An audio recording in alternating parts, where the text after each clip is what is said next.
कारागृहात संजय राऊतांनी लिहिलेलं पुस्तक एबीपी माझाच्या हाती, नरकातला स्वर्ग पुस्तकामध्ये बाळासाहेबांनी अमित शहांवरती उपकार केल्याचा दावा.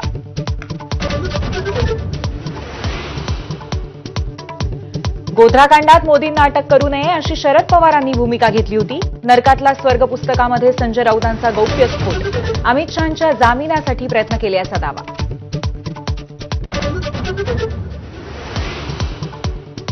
पुस्तकात लिहिलेलं 100% सत्य, आणखी काही गोष्टी लिहिल्या असत्या तर हाहाकार माजला असता, पण मी मर्यादा पाळल्या. नरकातला स्वर्ग पुस्तकातील दाव्यावरती संजय राऊतांची प्रतिक्रिया.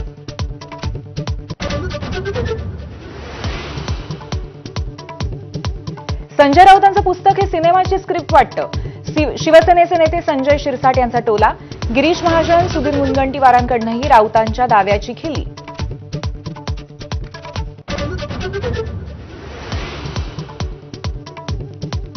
मंत्री जयकुमार गोरेंच्या बदनामी प्रकरणी वडूज पोलीस रामराजेंच्या घरी समन्स बजावूनही चौकशीत न गेल्यामुळे पोलीसच पोहोचले दारी. गोरेंना बदनाम करणाऱ्या महिलेशी रामराजेंचा संवाद झाल्याचं उघड.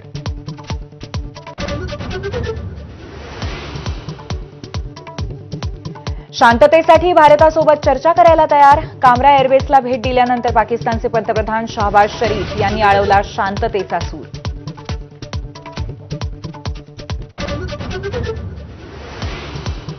भारत आणि पाकिस्तानातला युद्धबंदी करार फक्त 18 मे पर्यंतच. संसदेतील भाषणामध्ये पाकिस्तानचे उपपंतप्रधान इशाक दार यांचं वक्तव्य. डीजीएमओमधील हॉटलाईन संभाषणादरम्यान निर्णय घेतल्याचा दावा.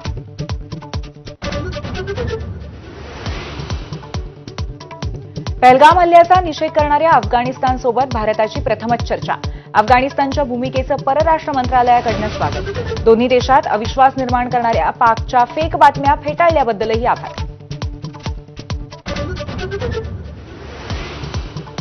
ऑपरेशन सिंदूरच्या यशानंतर संरक्षण मंत्री राजनाथ सिंग भुजमध्ये दाखल. एअरबेसवरती सैन्याशी संवाद साधणार. सीमेवरच्या सुरक्षेचाही आढावा घेणार.